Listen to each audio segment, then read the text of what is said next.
Hello नमस्कार दोस्तों, स्वागत है आप सभी का एजी सिविल इंजीनियरिंग यूट्यूब चैनल में। दोस्तों, पिछले लेक्चर में हमने देखा था कि index properties of soil. Index properties of soil में सबसे पहला टॉपिक था हमारा कंसिस्टेंसी ऑफ सॉइल। तो कंसिस्टेंसी ऑफ सॉइल हमने जब पढ़ा था तो उसमें हमारे पास अटरबर्ग्स की तीन लिमिट्स आई थी, liquid limit, plastic limit and shrinkage limit. तो आज हम देखने वाले हैं तीनों लिमिट्स। तो सबसे पहला कौन सा आ जाएगा? सबसे पहला आएगा liquid limit.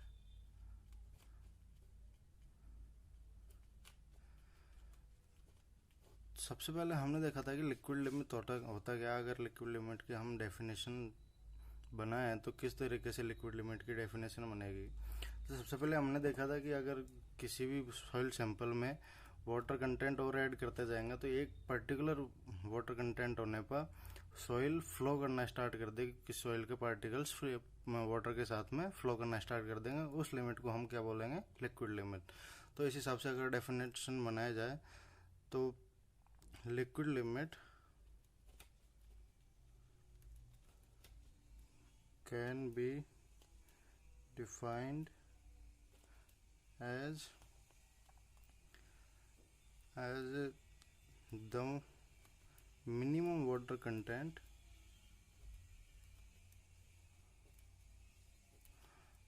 at which soil has the tendency to flow। जब जो भी मिनिमम वाटर कंटेंट होगा उस पर अगर सॉइल फ्लो करने की टेंडेंसी रखती है तो उसको क्या बोल देंगे हम? Liquid limit.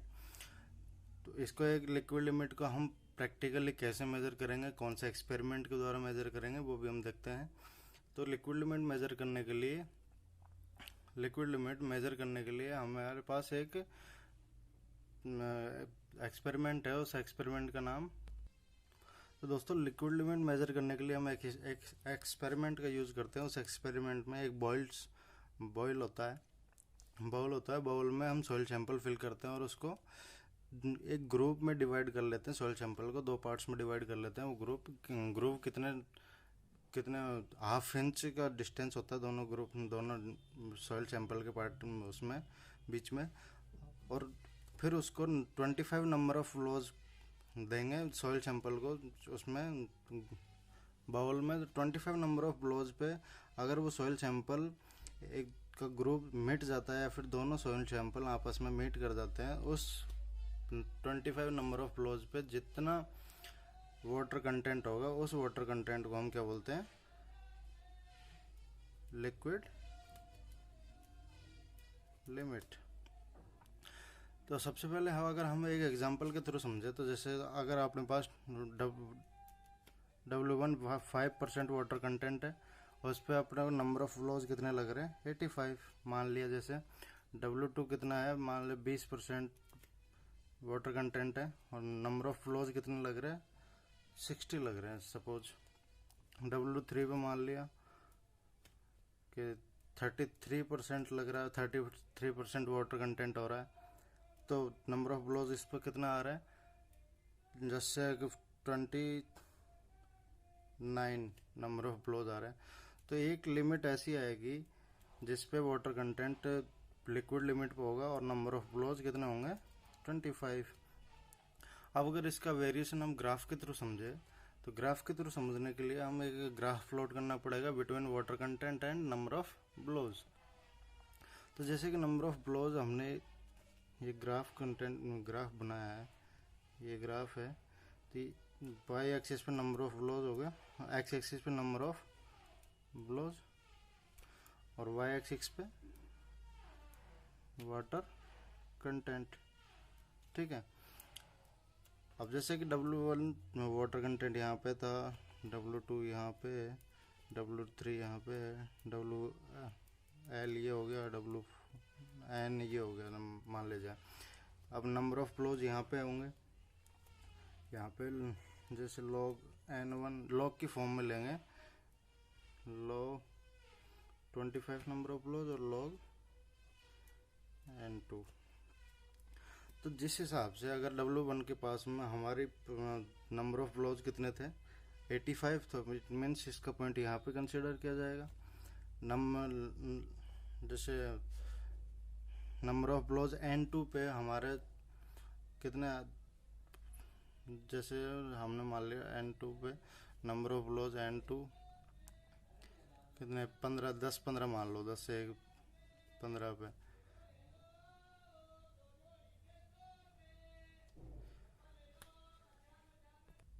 अब जैसे नंबर ऑफ ब्लोज N2 पे हमारे पास इसकी लिमिट आई WN, यहाँ पे आ गया वो लिक्विड लिमिट आई। तो इस पॉइंट को हम अगर डायरेक्टली मीट करें तो स्ट्रेट लाइन में मीट करेगा। अगर हम देखें तो हमें तो 25 पे निकालना है, number of blows 25 Indian standard के द्वारा डिसाइडेड है, नंबर ऑफ 25 ब्लोज होने चाहिए। 25 नंबर ऑफ ब्लोज पे लिक्विड लिमिट ये रही ये, तो इसको बोल देंगे लिक्विड लिमिट पॉइंट, ठीक है। और जो इस लाइन का स्लोप होगा, इस लाइन का स्लोप जो कर्व लाइन है उस स्लोप को क्या बोल देंगे फ्लो कर्व, इसको फ्लो कर्व बोलते हैं इस कर्व को। और slope of flow curve is known as flow index. तो सबसे पहले इंडेक्स अपने पास कौन सा आ गया, फ्लो इंडेक्स। फ्लो इंडेक्स होता क्या है, the slope of flow curve is known as flow index. अब फ्लो कर्व कौन सा है, नंबर ऑफ ब्लोज और वाटर कंटेंट के बीच में जो ग्राफ बना है उस ग्राफ में जो हमें कर्व मिला है, जो स्ट्रेट लाइन मिली है, उस लाइन का जो स्लोप है उसको फ्लो इंडेक्स बोल देंगे और उस लाइन को क्या बोलेंगे, फ्लो कर्व बोल देंगे। तो इसके बाद में हम जैसे हमारे पास एक डेफिनेशन निकल के आती है फ्लो इंडेक्स की, फ्लो इंडेक्स इसको हम IF से डिनोट करते हैं। इसका फॉर्मूला निकल के आता है W2, ये W2 है, यहाँ पे मान लिया W2 कांस्टेंट है, W2 माइनस W1 अपॉन में log N2 माइनस N1। ये अपने पास फ्लो इंडेक्स आ गया।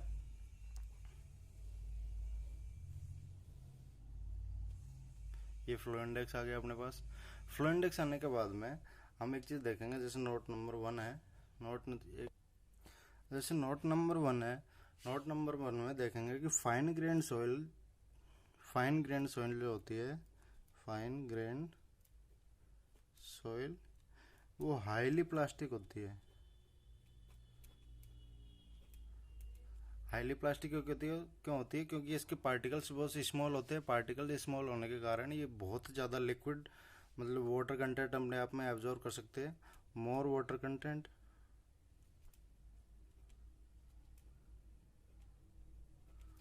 मोर वाटर कंटेंट होगा तो मोर वाटर कंटेंट होगा तो मोर लिक्विड लिमिट होगी, मोर लिक्विड लिमिट हो गया। लिक्विड लिमिट ज़्यादा हो गए तो हाईली कंप्रेसिबल हो गया, क्योंकि स्मॉल पार्टिकल्स है, हाईली कंप्रेसिबल। और अगर हाईली कंप्रेसिबल होगा तो इसकी शियर स्ट्रेंथ लेस होगी, शियर स्ट्रेंथ लेस, ठीक है दोस्तों। तो ये हो गया अपने पास लिक्विड लिमिट का कॉन्सेप्ट। लिक्विड लिमिट होती क्या है, इसमें इससे कौन सा फ्लो इंडेक्स की डेफिनेशन क्या होती है, फ्लो इंडेक्स का फॉर्मूला क्या होता है, फ्लो कर्व क्या होता है। फ्लो कर्व वही होता है जो वाटर कंटेंट और लिक्विड नंबर ऑफ फ्लोज के बीच में जो कर्व बनता है उसको हम फ्लो कर्व बोलते हैं, और उस फ्लो कर्व के स्लोप को क्या बोलते हैं, फ्लो इंडेक्स बोलते हैं। तो इसके बाद में हम देखते हैं सेकेंड लिमिट जो कि है प्लास्टिक लिमिट। तो प्लास्टिक लिमिट देखने के लिए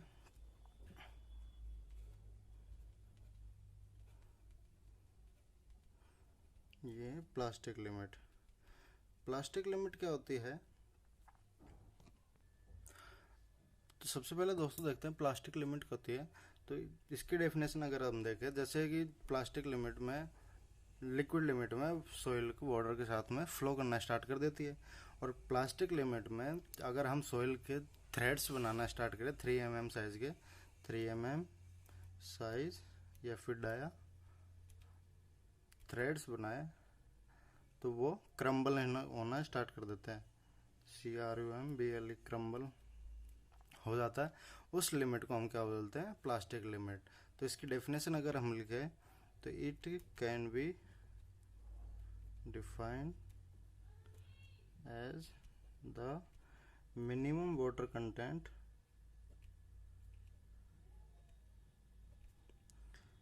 at which soil begins to crumble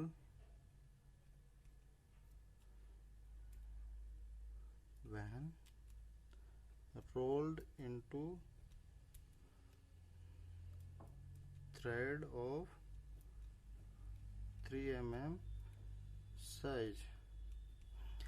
जैसे ही हम सॉइल सैंपल का 3 mm साइज का थ्रेड बनाएंगे तो वो क्रम्बल होना स्टार्ट कर देगा या फिर टूटना, डिसइंटीग्रेट होना स्टार्ट कर देगा। उस लिमिट को हम क्या बोलेंगे, प्लास्टिक लिमिट। प्लास्टिक लिमिट उस लिमिट को बोल देंगे। अब जैसा कि हम जानते हैं coarse grain size, coarse grain जो सॉइल होती है उसकी साइज ज़्यादा हो जाती है, कोर्स ग्रेन की साइज ज़्यादा होती है। क्रॉस ग्रेन की साइज ज़्यादा होने के कारण वो उसका वो थ्रेड नहीं बन पाएंगे, thread can not be done, thread नहीं बन पाएंगे तो वो नॉन प्लास्टिक सॉइल हो जाती है, नॉन प्लास्टिक सॉइल हो जाती है। कौन सी, कोर्स ग्रेन। ये था प्लास्टिक लिमिट। प्लास्टिक लिमिट के बाद में एक और चीज़ आती है लिक्विड, वो श्रिंकेज लिमिट। श्रिंकेज लिमिट क्या होती है दोस्तों, जैसे कि जो मिनिमम वाटर कंटेंट होता है, मिनिमम वाटर कंटेंट एट विच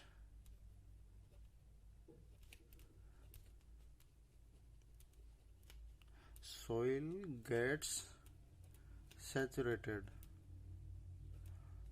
अब हम जानते हैं कि जैसे कि कोई सॉइल सैंपल है, मान लेके जाए इसमें कोई सॉइल सैंपल है, तो soil sample always moisture content रखता ही है। तो जो मॉइस्चर कंटेंट पे ये सॉइल सैंपल फुल्ली सेचुरेटेड हो जाएगा, उसको क्या बोल देंगे हम, श्रिंकेज लिमिट। भाई जैसे कि ये कोई सॉइल सैंपल है, इसमें 10% वाटर ऐड किया तो फुल्ली सेचुरेटेड नहीं हुआ, 20% ऐड करते ही ये इसको सारे वॉइड्स वाटर के द्वारा फिल हो गए और या फिर ये फुल्ली सेचुरेटेड बन गया। सेचुरेटेड बनने के बाद में जो 20% जो वाटर है उसको क्या बोल देंगे हम, श्रिंकेज लिमिट बोल देंगे। श्रिंकेज लिमिट ये होती है क्योंकि जो पहली बार में सॉइल सेचुरेटेड हो जाती है, सॉइल सेचुरेटेड होने के बाद जो वाटर कंटेंट उसमें ऐड होता है, उस वाटर कंटेंट को हम श्रिंकेज लिमिट बोल देते हैं। और अगर दूसरी तरीके से अगर इसकी एक और डेफिनेशन बनाएं हम, तो मैक्सिमम वाटर कंटेंट जिसके नीचे we reduce the water content it will not lead to change in volume of soil. अगर जो मैक्सिमम वाटर कंटेंट है उसके अगर उस पर हम उससे कम अगर वाटर कंटेंट रखेंगे तो उसके बाद में उसका वॉल्यूम चेंज नहीं होगा सॉइल का, तो उस लिमिट को भी हम श्रिंकेज लिमिट बोल देंगे।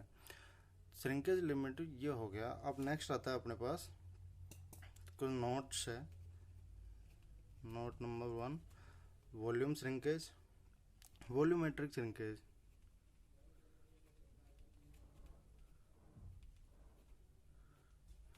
वॉल्यूमेट्रिक श्रिंकेज क्या होता है, वॉल्यूमेट्रिक श्रिंकेज होता है जो change in volume upon, volumetric shrinkage को ये लिखेंगे, volumetric shrinkage equal to change in volume. जैसे पहले V1 इनिशियल वॉल्यूम कितना था V1 और फाइनल वॉल्यूम कितना था V2, तो V2 minus V1 upon V1, change in volume upon original volume, इसको क्या बोल देंगे हम, वॉल्यूम श्रिंकेज। और अगर परसेंटेज में निकाल देंगे तो 100 से मल्टीप्लाई कर देंगे, तो ये वॉल्यूम श्रिंकेज अपने पास या फिर वॉल्यूमेट्रिक श्रिंकेज अपने पास आ जाएगा। और इसको हमेशा परसेंटेज में ही काउंट करते हैं, ये हमेशा परसेंटेज में काउंट होगा। नेक्स्ट नोट है अपने पास, नोट नंबर 2 क्या है, श्रिंकेज रेशियो। श्रिंकेज रेशियो क्या होता है, इसको हम मेनली R से डिनोट करते हैं। Shrinkage ratio can be defined as the change in volume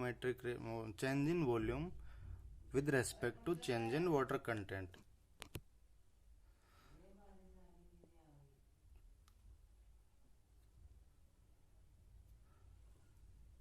shrinkage ratio क्या होता है? Change in volume with respect to change in water content. तो सबसे पहले हम आर की वैल्यू देखेंगे V2 minus V1 upon V1। ये तो वॉल्यूमेट्रिक श्रिंकेज था, इसके रेस्पेक्ट में W2 माइनस W1। ये तो अपने पास हो गया श्रिंकेज रेशियो। और हम लिख सकते हैं R max equals to VL minus VS, liquid limit में जो वॉल्यूम था और श्रिंकेज लिमिट में जो वॉल्यूम था, अपॉन में VS और WL minus WS, liquid limit minus shrinkage limit into 100। ये हो गया अपने पास आर मैक्स। तो change in volume with respect to change in water content. ये थे दोस्तों आज के लिक्विड लिमिट, प्लास्टिक लिमिट और श्रिंकेज लिमिट, और दो तरीके के वॉल्यूम श्रिंकेज और श्रिंकेज रेशियो। अगले लेक्चर में हम देखेंगे इसके कई सारे क्वेश्चंस, ऑब्जेक्टिव क्वेश्चंस बनते हैं, उन क्वेश्चंस को हम सॉल्व करेंगे। तो आई होप कि आपको ये लेक्चर समझ में आ गया होगा। और आप प्लीज़ अगर ऐसे ही लेक्चर्स देखना चाहते हैं तो हमारे चैनल को सब्सक्राइब कीजिए, लाइक कीजिए और कमेंट ज़रूर कीजिएगा जो भी सजेशंस हो आपके, ताकि हम कुछ सॉल्यूशन उनका कर सकें, या फिर जो मिस्टेक्स हमने किए हैं उन मिस्टेक्स को हम सही कर सकें। तो तब तक के लिए दोस्तों have a nice day and thank you so much for watching.